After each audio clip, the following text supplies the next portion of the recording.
चटूक राजपरी। राज्य पिता कहते हैं, वो रुद्र राक्षस पूरी तरह नहीं मरा। उसके शरीर की राख फिर से मानव आकर लेकर वहां से चली जाती है। कुछ समय के लिए वो गायब हो गया था, क्योंकि इस लड़ाई में वो कमजोर हो गया था। उसकी शक्तियां कमजोर हो गई थी, इसलिए वो अपनी शक्तियों को बढ़ाने के लिए कहीं छुप गया था। और सबको लगा अब वो कर चुका है। दुनिया में अमन और शांति हो गई थी, और फरिश्ते लोक में भी शांति थी। कुछ साल यूं ही बीत गए। तुम्हारे जन्म के कुछ दिनों बाद वो राक्षस फिर लौटा, पर इस बार पहले से भी ज्यादा दोगुनी शक्ति के साथ। और उसने आते ही धरती लोक और फरिश्ते लोक पर हमला कर दिया। तुम्हारे माता पिता इस बार भी अच्छे से लड़े, पर इस लड़ाई में उनकी भी जान चली गई। उस राक्षस को तो फिर से मार गिराया था, और उसे मारते मारते तुम्हारे माता पिता भी मर गए। पर उस राक्षस ने इतने सालों में धरती पर छुपकर रहते हुए अपना अंश किसी में डाल दिया था, और उसे छुपा दिया था ताकि वक्त आने पर उसका अंश बाहर आए और उसे फिर से जिंदा करे। और अब उस राक्षस का अंश बाहर आ रहा है। वो किस रूप में है कहा है किसी को नहीं पता, पर उसने अगर फिर से इस रुद्र राक्षस को जिंदा कर दिया तो ये सारी दुनिया, ये लोग सब खत्म हो जाएगा, सब बर्बाद हो जाएगा। क्योंकि वो राक्षस इस बार पहले से भी 15 गुना शक्ति के साथ लौटेगा, और फिर उसे रोकना नामुमकिन हो जाएगा, और सब खत्म हो जाएगा। इसलिए तुम्हें धरती पर जाना होगा और उसके अंश को ढूंढकर नष्ट करना होगा। उसका अंश बाहर आ चुका है, और वो पूरी कोशिश करेगा उस राक्षस को वापस जिंदा करने की। इस पहले वो इस लायक बने और उस राक्षस को जिंदा करे, उससे पहले उसे खत्म कर दो। ये सुन विष्णु कहता है, पर मैं ही क्यों? इस काम को तो कोई भी फरिश्ता कर सकता है, कोई भी परी कर सकती है। विष्णु की बात सुन राज्य पिता कहते हैं, नहीं, ये इतना आसान नहीं है। उस रुद्र राक्षस का अंश उस राक्षस की तरह ही शक्तिशाली और खतरनाक है। उसे नष्ट करना या ढूंढना इतना आसान नहीं है। अगर किसी के भी बस की बात होती तो मैं तुम्हारे बड़े होने और शक्तियों के चरण तक पहुंचने का इंतजार नहीं करता, पहले ही किसी को भेज देता। उसे सिर्फ तुम रोक सकते हो, सिर्फ तुम ही खत्म कर सकते हो। तुम्हारे अंदर वो शक्ति है जिसे तुम उस राक्षस को पूरी तरह मिटा सकते हो। आज भी वो राक्षस पूरी तरह मरा नहीं है, और जिस दिन उसका अंश उस तक पहुंच गया उस दिन वो फिर से जीवित हो जाएगा। और उसे सिर्फ तुम रोक सकते हो, पूरी तरह सिर्फ तुम मिटा सकते हो। इसलिए तुम्हें जाना होगा धरती पर, उस अंश की खत्म करने। और तुम फिक्र मत करो, धरती पर और भी बहुत से फरिश्ते हैं जो समाज सेवा और अच्छे और ईमानदार लोगों की मदद के लिए वही रहते हैं। उनका एक अलग मकसद है, लोगों में प्यार और खुशहाली बांटना, पर तुम्हारा अलग और खतरनाक मकसद है। तुम उन फरिश्तों से मदद ले सकते हो जो धरती पर है। तुम तैयारी करो, तुम अभी ही जा रहे हो धरती पर, और तुम्हारी मदद के लिए कर्ण भी तुम्हारे साथ जाएगा। बस ध्यान रखना, वो अंश किसी भी रूप में हो सकता है, किसी वस्तु, किसी चीज़ या किसी जानवर या किसी भी इंसान के रूप में। तुम्हें बस सही को पहचान कर उसे खत्म करना है। वो कभी भी रुद्र राक्षस की समाधि तक ना पहुंच पाए, वो उसे ही ढूंढ रहा है। इसलिए जाओ अब, मेरा आशीर्वाद तुम्हारे साथ है। राज्य पिता ये सब कहकर विष्णु और कर्ण की तरफ पलटते हैं और उन्हें देखते हैं। सामने देखते ही राज्य पिता का चेहरा गुस्से से लाल हो जाता है, और वो चिल्लाते हुए कहते हैं, विष्णु! राज्य पिता की चीख सुन विष्णु एकदम से उठ जाता है और हड़बड़ा कर सामने देखता है, तो राज्य पिता गुस्से में उसे ही देख रहे थे, क्योंकि विष्णु उनकी बात सुनते सुनते खड़े खड़े ही सो गया था, जिसे देख उन्हें बहुत गुस्सा आता है। राज्य पिता कहते हैं, यहाँ मैं इतनी जरूरी बात कर रहा हूँ और तुम सो रहे हो। तुम कब सीरियस होगे विष्णु? कब अपनी ये बचकानी हरकतें छोड़ोगे? कर्ण भी सर पर हाथ रखकर विष्णु को ही देख रहा था। राज्य पिता कहते हैं, तुमने सुना मैंने क्या कहा? विष्णु कहता है, हाँ, सब सुना मैंने अच्छे से, आपकी हर बात मैंने सुनी और सब समझ भी गया। राज्य पिता शक करते हुए कहते हैं, तुमने पक्का सब सुना और समझ गए? विष्णु कहता है, हाँ, मैं बस अभी सोया था आपके पलटने से पहले। राज्य पिता कहते हैं, ठीक है, जाओ और जाने की तैयारी करो। ये सुन विष्णु कहता है, इतना जल्दी क्यों? पहले मुझे मेरी सखियों से मिलने तो दो, उन्हें अलविदा तो कहने दो। ऐसे ही चला जाऊंगा तो उनका क्या होगा? वो बेचारी उदास हो जाएंगी, इसलिए एक बार उन्हें अच्छे से अलविदा कहने दो। वैसे भी मेरे जाने की खबर सुनकर सबका दिल टूट जाएगा। बेचारी मेरे बिना कैसे रहेगी? पता नहीं मुझे कितना टाइम लगेगा, कब लौटूंगा मैं। हाय मेरी राजकुमारी, क्या होगा उनका मेरे बिना? विष्णु खुद में ये सब सोच ही रहा था कि उसे महसूस होता कि 4 जोड़ी आंखें उसे ही घूर रही थी। यह महसूस कर वो अपनी नज़रें उठाकर अपने सामने खड़े राज्य पिता और पास खड़े कर्ण को देखता है, जो खा जाने वाली नज़रों से उसे ही घूर रहे थे। उन्हें ऐसे देखते देख विष्णु खिसियानी हंसी हंसते हुए कहता है, मजाक, बस मजाक और कुछ नहीं। फिर वहां से भागते हुए कहता है, ठीक है, अभी थोड़ी देर में निकलता हूं मैं यहाँ से, बस थोड़ी देर दे दीजिए। इतना कहकर विष्णु वहां से गायब हो जाता है। राज्य पिता बस गुस्से में उसे जाते हुए देखते रह जाते हैं। और वहीं कर्ण अपना सिर झटक लेता है और कहता है, इसकी हरकतें कभी नहीं बदलेगी, न जाने ये कब सुधरेगा और जिंदगी को सीरियस लेगा, हर वक्त मजाक और मस्ती चाहिए। इतना सोचकर कर्ण राज्य पिता को प्रणाम करता है और वहां से चला जाता है। राज्य पिता कर्ण को रोकते हुए कहते हैं, कर्ण रुको, मेरी बात सुनते जाओ। राज्य पिता की बात सुन कर्ण वहीं रुक जाता है और कहता है, जो राज्य पिता कहिए। कर्ण का जवाब सुन राज्य पिता कहते हैं, विष्णु अभी अपनी शक्तियों और अपने असली रूप से अनजान है। वो खुद नहीं जानता वो क्या चीज़ है और कितना शक्तिशाली है। उसकी शक्तियाँ कितनी ज़्यादा है वो नहीं जानता कुछ भी, क्योंकि उसने कभी जानने की या समझने को कोशिश नहीं की, ना ही कभी किसी चीज़ या ट्रेनिंग की सीरियस लिया।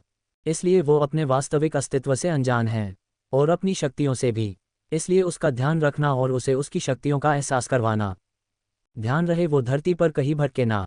वो बहुत ही जरूरी और कीमती है हमारे लिए, इस फरिश्ते लोग के लिए।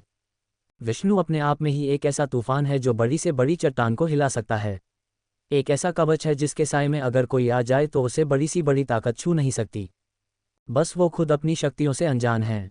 इसलिए तुम उसे ध्यान से अपने साथ वापस ले आना और उसका ध्यान रखना। वो बहुत ही कीमती है हम लोगों के लिए। इतना कहकर राज्य पिता उसे जाने का इशारा करते हैं और कहते हैं, जल्दी ही उसे लेकर निकलो धरती लोक के लिए। कर्ण जी कहकर वहां से चला जाता है। कर्ण सीध विष्णु के पास आता है और वहां का नज़ारा देख अपना सिर पीट लेता है। कर्ण देखता है विष्णु कितनी ही राजकुमारी के बीच में बैठकर उनके आंसू साफ कर रहा था और सबसे कुछ ना कुछ विदाई गिफ्ट ले रहा था, दे रहा था और पारियों को समझा रहा था, फिक्र मत करना और मेरा इंतजार करना, मैं जल्दी ही वापस आऊँगा और धरती लोक से बहुत सारे गिफ्ट लाऊंगा और तुम्हारा मन हो मुझसे मिलने का तो धरती लोक पर आ जाना मुझसे मिलने। वो राजकुमारी भी दुखी आवाज में कहती है, अगर तुम चले गए तो हमारा क्या होगा, हमें गाने कौन सुनाई, छेड़ेगा कौन, हमारा मन कैसे लगेगा, मत जाओ ना। विष्णु भी उनकी तरह ही दुखी आवाज में कहता है, जाना तो मैं भी नहीं चाहता पर वो खड़ूस हिटलर जबरदस्ती भेज रहा है, वरना तुम जैसी इतनी सुंदर सुंदर राजकुमारी को छोड़कर किसका मन जाने को करेगा, वो भी ऐसी जगह जहां तुम जैसी सुंदर राजकुमारी ना हो। पर क्या करूं, जाना तो पड़ेगा, वरना वो खड़ूस मुझे उम्र भर की कैद में डाल देगा। विष्णु की बात सुन सभी राजकुमारी रोने लगती हैं। विष्णु भी उनके साथ मिलकर रोने की एक्टिंग करते हुए रोने की आवाज़ निकालने लगता है।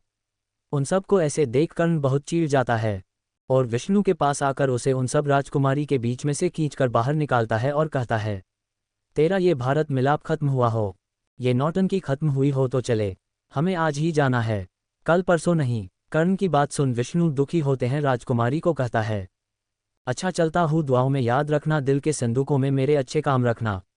विष्णु के ये डायलॉग सुन सभी पारियां दुखी होकर उदास मन से कहती है, अपना ध्यान रखना और जल्दी आने की कोशिश करना, हमें भूल मत जाना और धरती पर किसी लड़की के चक्कर में मत पड़ जाना।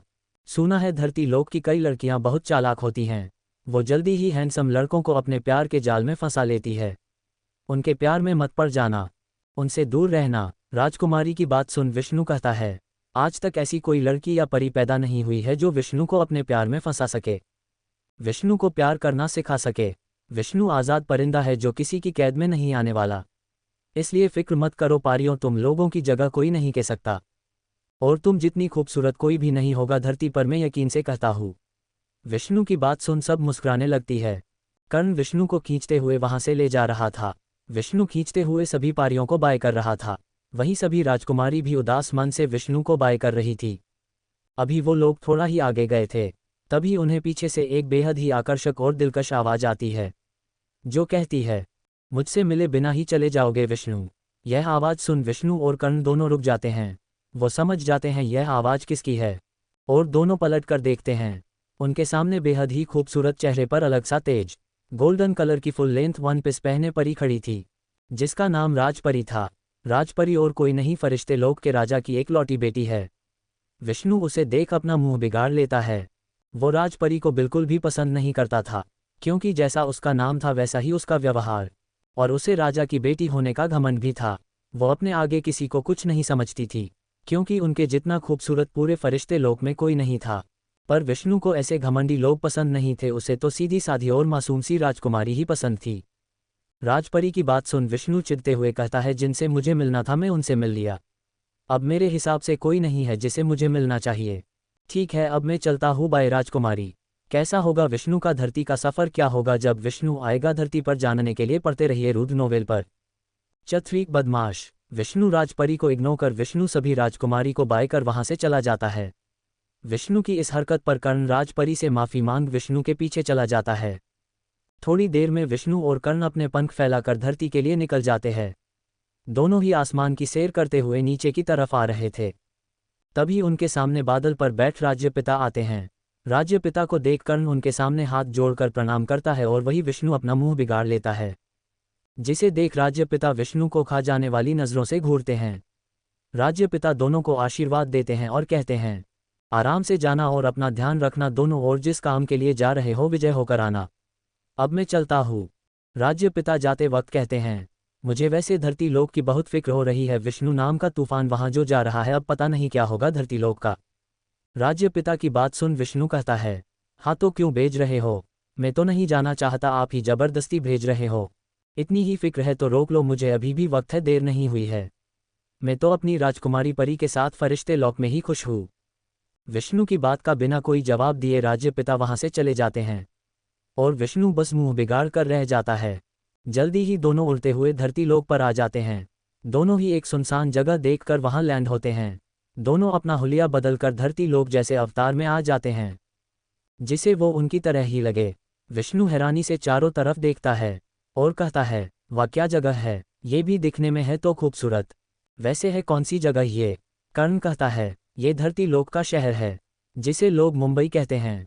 राज्यपिता ने यही से शुरू करने के लिए कहा है, हमें उस अंश तक पहुंचने का क्लू यही से मिलेगा।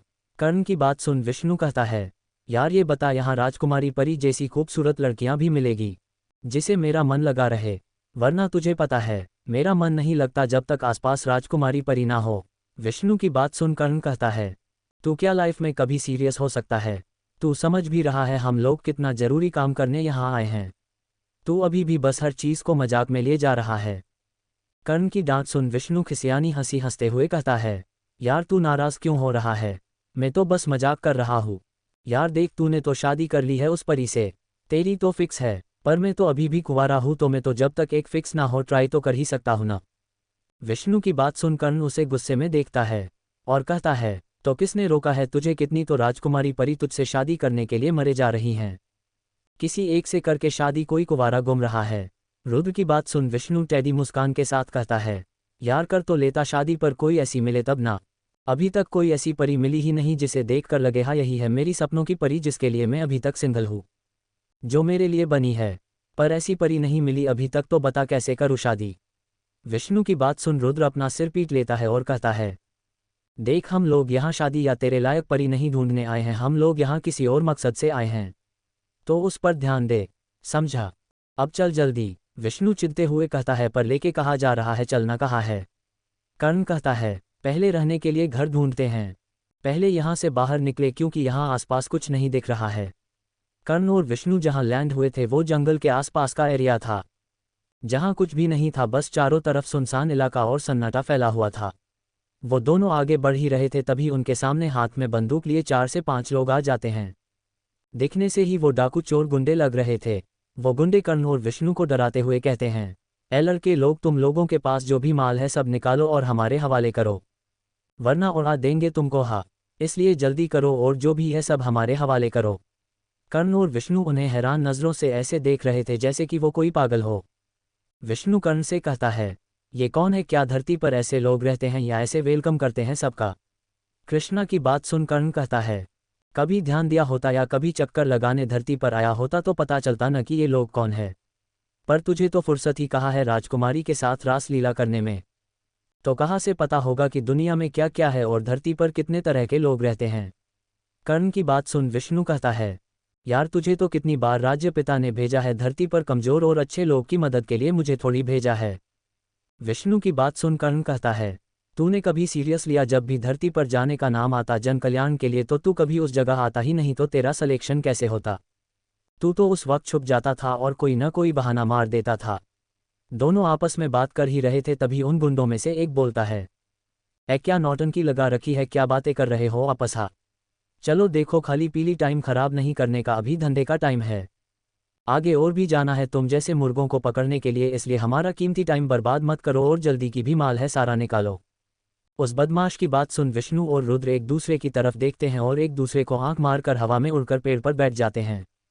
दोनों ने इतना जल्दी किया था कि उन बदमाशों को कुछ समझ ही नहीं आया कि अभी क्या हुआ। वो गुंडे अपना सिर खुजाते रह जाते हैं और एक दूसरे को देखकर कहते हैं, अभी क्या हुआ बे? एक बदमाश की बात सुन दूसरा कहता है, पता नहीं बे, एकदम से कहाँ गायब हो गए बे साले। हाँ यार, मेरा तो दिमाग ही सटका दिया बे साले, दोनों खजूर कहाँ गायब हो गए। उन बदमाशों में से एक जो थोड़ा डरपोक टाइप का था वो डरते हुए कहता है, भाई अपन को तो डर लगा रहा है, कहीं वो दोनों कोई भूत तो नहीं थे ना, ऐसे कैसे गायब हो सकते हैं। भाई मैं बोल रहा हूँ ये जंगल के रास्ते अब डकैती छोड़ दो, वरना एक दिन ऐसे ही भूत हम लोगों को अपने जैसा भूत बना देंगे। उस आदमी की बात सुन उन गुंडों का लीडर कहता है, अबे ए मुन्ना, तेरे को कितनी बार बोला है इस चिरकुट को साथ मत लाया कर, साला हमेशा पनौती बातें ही बोलता है, खुद तो डरता है और साथ में अपन को भी डराता है, पर तू साला इसको साथ उठा लाता है। अपने लीडर की बात सुन मुन्ना कहता है, माफ़ कर दीजिए भाई, अभी अगली बार से इसको कहीं साथ नहीं ले जाएंगे। क्या थोड़ा डरपोक है, भूतों से बहुत डरता है, बाकी मेरा छोटा भाई बाकी मामलों में बहुत बहादुर है। मुन्ना की सुन लीडर कहता है, हाँ वो तो दिख रहा है कितना बहादुर है साला। अब ये सोचो वो दोनों गए कहाँ और अब दूसरी पार्टी कहाँ से ढूंढे, वैसे ही आज धंधे का इतना टाइम खराब हो गया। कर्ण और विष्णु पेड़ के ऊपर बैठे उन सब की सारी बातें सुन रहे थे और मस्ती से एंजॉय भी कर रहे थे। अभी ये सब चल ही रहा था, तभी उस रोड पर एक कार चलती हुआ आ रही थी जिसमें एक लड़का और लड़की बैठी थी। उन गुंडों में से एक बदमाश जल्दी से उस कार के सामने आ जाते हैं, जिसे देख गाड़ी चला रहा लड़का जल्दी से ब्रेक मारता है। लड़का गुस्से में इस बदमाश पर चिल्लाते हुए कहता है, अरे पागल हो गया है क्या, मरना है तो कहीं और जाकर मरना, मेरी गाड़ी के आगे क्यों आके मर रहा है। उस लड़के की बात सुन वो बदमाश अपनी बंदूक निकलकर उस लड़के पर पॉइंट कर देता है, जिसे देख वो लड़का और लड़की दोनों डर जाते हैं। लड़की उस लड़के से कहती है, हनी जल्दी चलो, ये से मुझे कुछ ठीक नहीं लग रहा है, मैंने तुम्हें पहले ही कहा था इस रास्ते से मत चलो, पर तुमने मेरी एक नहीं सुनी, अब रुके क्यों हो, जल्दी चलो यहाँ से। उस लड़की की बात सुन लड़का कहता है, हाँ बेबी, और गाड़ी स्टार्ट करने लगता है। तभी इतने में बाकी बदमाश उस गाड़ी को घेर लेते हैं और गाड़ी का शीशा नीचे होने के कारण एक बदमाश जल्दी से कार की चाबी निकाल लेता है। ये देख अब दोनों डरने लग जाते हैं। उन गुंडों में से एक बदमाश जिसका नाम मुन्ना था वो कहता है, अबे चिरकुट, तेरे पास जितना भी माल है ना बेटा, बिना देरी किए सब निकल दे, वरना टेडी खोपड़ी में इस बंदूक में जितनी भी गोलियां न सारी डाल दूंगा, इसलिए अपन का टाइम खराब नहीं करने का और फटाफट सारा माल दे देने का। उस गुंडे की बात सुन लड़का और लड़की दोनों जल्दी से मोबाइल पैसे जो भी थे सब निकलने लग जाते हैं और उन बदमाश को देने लग जाते हैं। तभी उन बदमाश का लीडर कहता है, यार मुन्ना, आज तो मज़ा आ गया, और लड़की की तरफ देखते हुए कहता है, यार बाकी माल के साथ साथ ये माल भी कितना खूबसूरत और लजीज है, क्यों न इसे भी चख किया जाए। उस लीडर की बात सुन सारे बदमाश हंसने लग जाते हैं और वहीं वो लड़का और लड़की डरने लग जाते हैं। उन बदमाश की बात सुन विष्णु और कर्ण भी गुस्से में आ जाते हैं और गुस्से से उन बदमाश को ही देखने लगते हैं। विष्णु कहता है, मैं भले ही राजकुमारी के साथ हंसी मजाक मस्ती करता हूँ पर उनकी इज्जत भी बहुत करता हूँ, और वैसे ही हर लड़की की इज्जत करता हूँ, कभी उन्हें बुरी नज़र या गलत नज़र से नहीं देखता और ना ही कभी उनके साथ गलत करने का गंदा विचार भी अपने दिमाग में लाता हूँ। पर ये धरती के लोग जिस धरती पर औरत को देवी की तरह पूजते हैं, उन्हें ऐसी गंदी नज़रों से कैसे देख सकते हैं।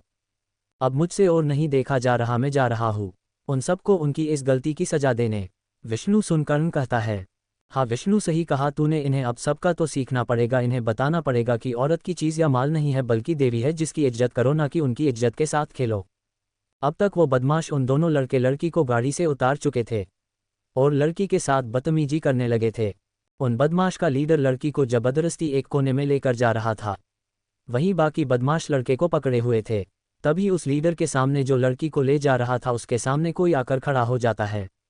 क्या होगा अब आगे, कौन आए उस लीडर के सामने, क्या विष्णु कर्ण बचा पाएंगे उन दोनों को आते ही ऐसी शुरुआत, क्या तो आगे कैसे रहेगा, दोनों का सफ़र जानने के लिए पढ़ते रहिए इस नोवेल पर। दोस्तों लाइक और सब्सक्राइब कीजिए और कमेंट कीजिए।